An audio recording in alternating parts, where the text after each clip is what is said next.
Good morning, my thirsty friend. Today we are in Chateauneuf du Pape.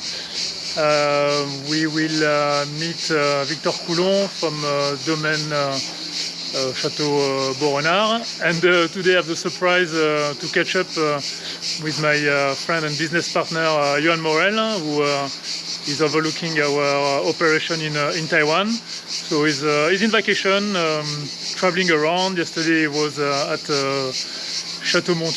Hello guys. So yeah, I'm glad I could join Eric on this slow wine trip. I'm Victor Coulon, owner of Domaine de Beaurenard with my family.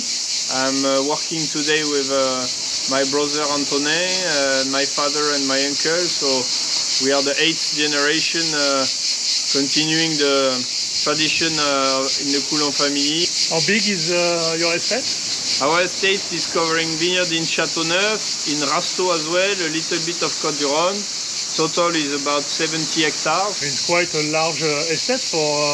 Yes, for the level of commitment we have in the vineyard. Yes, we are part of some association as Renaissance des Appellations, which is a club of producers around Europe and the world who are dedicated to the terroir, to be true to the terroir with a very natural approach for the vineyard, the viticulture, the winemaking.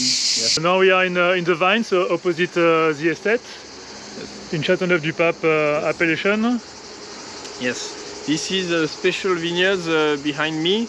It's a nursery, so we call it the collection.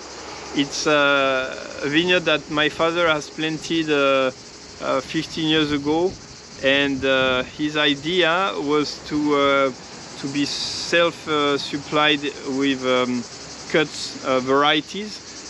It's famous that in Chateauneuf we are allowed to grow 13 varieties, but today most of the rare varieties has almost disappeared throughout the vineyards, and it's also very difficult to find them with nurseries. So my father sourced in our own old vines all the 13 different varieties and took cuts. He did the grafting by hand himself with the old method. So he does the job of the pépiniériste. Yes, and today we use it as a pépiniériste, as our own nursery. Every year we take cuts of the rare varieties. So you have each row is a different variety? No, here? not by row, it's randomly mixed. So it's okay. A real mix of all the varieties. The complantation style. The old style. And so from these vineyards we take cuts, as I said, and we also make a single vineyard wine. We've been hit by hail a couple weeks ago, and again last Friday. So you see some damage here from the hail. It's limited throughout the vineyards, but here you can see maybe 15% damage. Yes. For the soil, everything is a grass cover. This year is very yellow, very dry vintage, so it's already pretty much dry by itself. It's we have never faced such a dry and warm spring. We got some rain with the hail twice within 20 days, but still it's a severe drought for now. So the vines still look very, very healthy and they continue to grow. They don't suffer for now, but we see the water reserve in the soil being very limited for now. So we'll see how the season will go. We're happy for now. So our philosophy with the biodynamic farming is to bring as much biodiversity as possible. Here is a good example because it's a real complantation. Also we have either a natural grass cover like here, either we seed specific varieties in October, November to bring nitrogen to the soil, or to have flowers during months, to bring insects and so on. So this is an important part. Even in the very rocky soils of Chateauneuf, it does work. You can see that behind me we have a nest. So this is for Pape. We have other kind of nets for different kind of birds. And it's very important that they have a refugee so they can go from places to another places, and they are part of our environment, so we try to preserve them as much as possible. And we plant trees around the vineyards, and we started last year to plant trees within vineyards also, to create once again the highest amounts of biodiversity as possible. Almost everything is Massal, and for the last few years everything is Massal selection, not only from our vines but also with partnership with other nurseries, so we can bring more biodiversity, more sub-varieties of Grenache, of Counoise, of Syrah, of Beaurenard and so on, and we continue to do that. It's also a higher level of biodiversity. Time now for testing. We're gonna get into the cellar. Please follow me.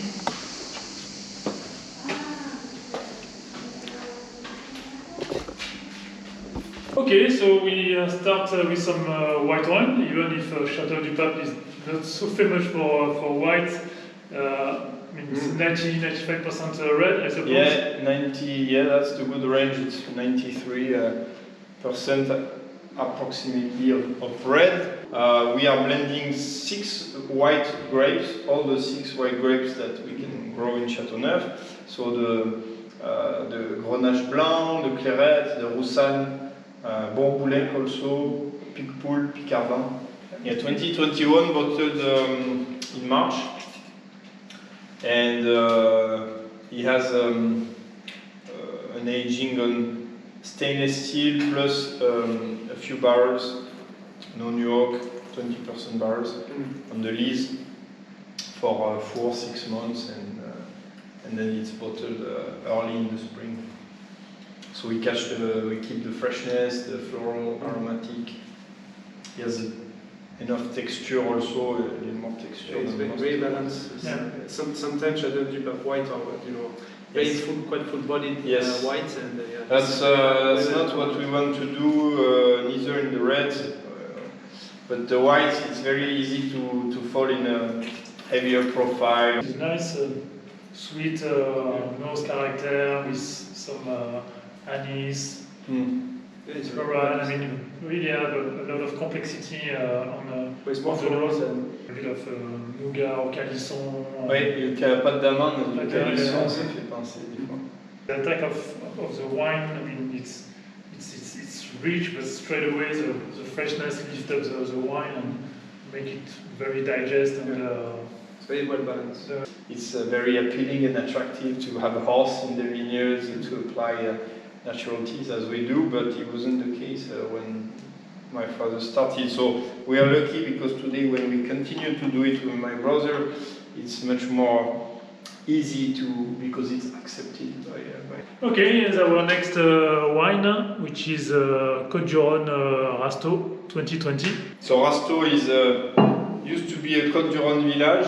No, it's a tree. It's his own cru for over 10 years, 12 years, since 2010. And it's a vineyard my father and my grandfather bought in 1980. Back in the days it was very unknown. And it's all planted on hillsides, Grenache, Syrah. Today we've been planting a little bit of Mourvèdre as well, and a little bit of complanting over there as well. Beautiful landscape, beautiful appellation with always a good structure.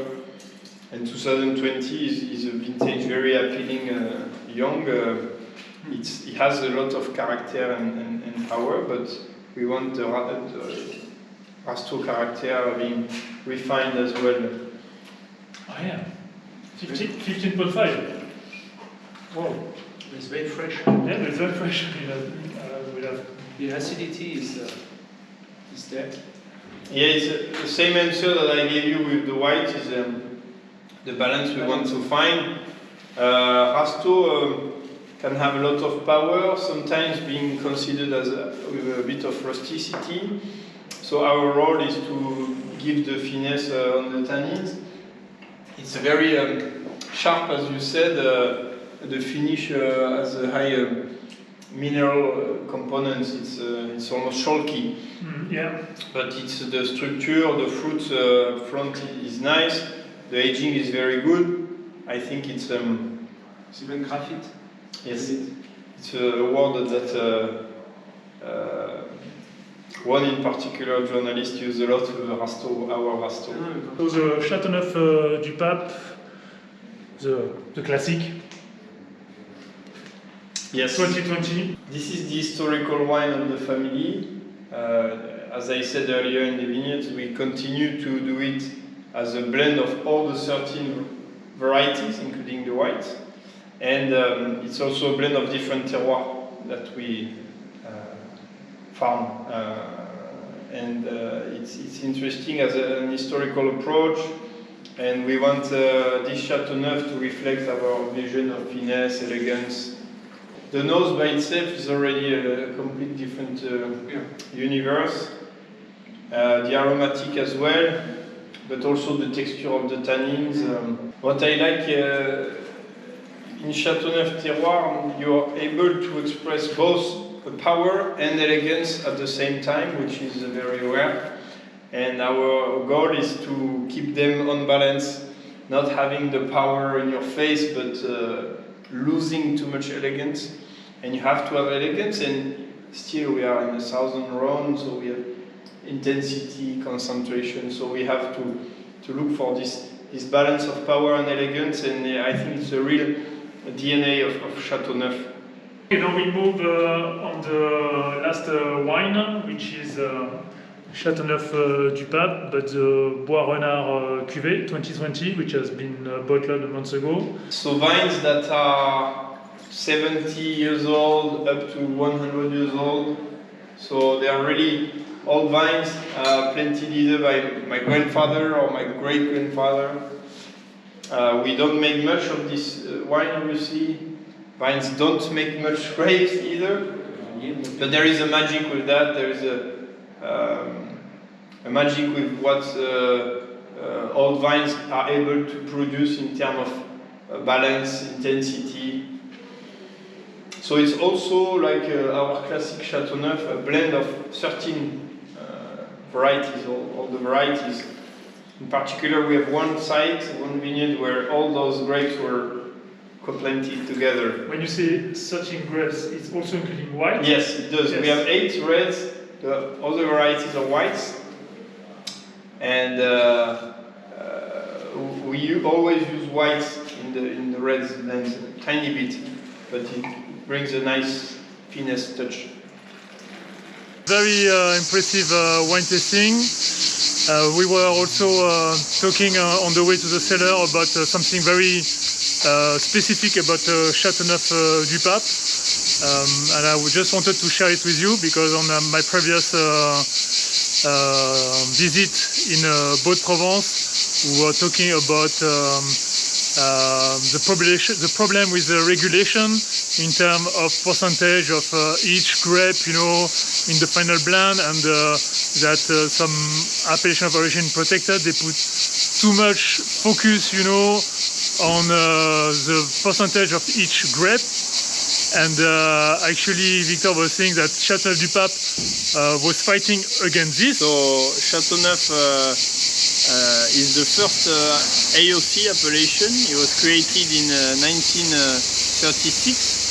At least in Chateauneuf, we are happy that we continue to do whatever we want with those fantastic 13 varieties. So basically, I have them on my back. You can see the 13 grapes. So to those days, I mean, you are the only appellation in France where, okay, you are focused on blend. I mean, this is your specificity, yes. But you are not forced to use any specific percentage. So that's why you are able to work in co-plantation, yes, and be able to still carry the beautiful name of Chateauneuf du Pape, yes, which, I mean, is very well known worldwide, and which would be a shame to, yes, to drop, you know, and to be sold as a vin de France. Yes. Okay, santé. Thanks for watching. It's time for us to have a lunch in the middle of the vineyards with a glass of Chateauneuf du Pape. And the famous Mistral, and the wind. Yeah, exactly. Okay, very simple but tasty. Thanks again, and see you very soon. Bye.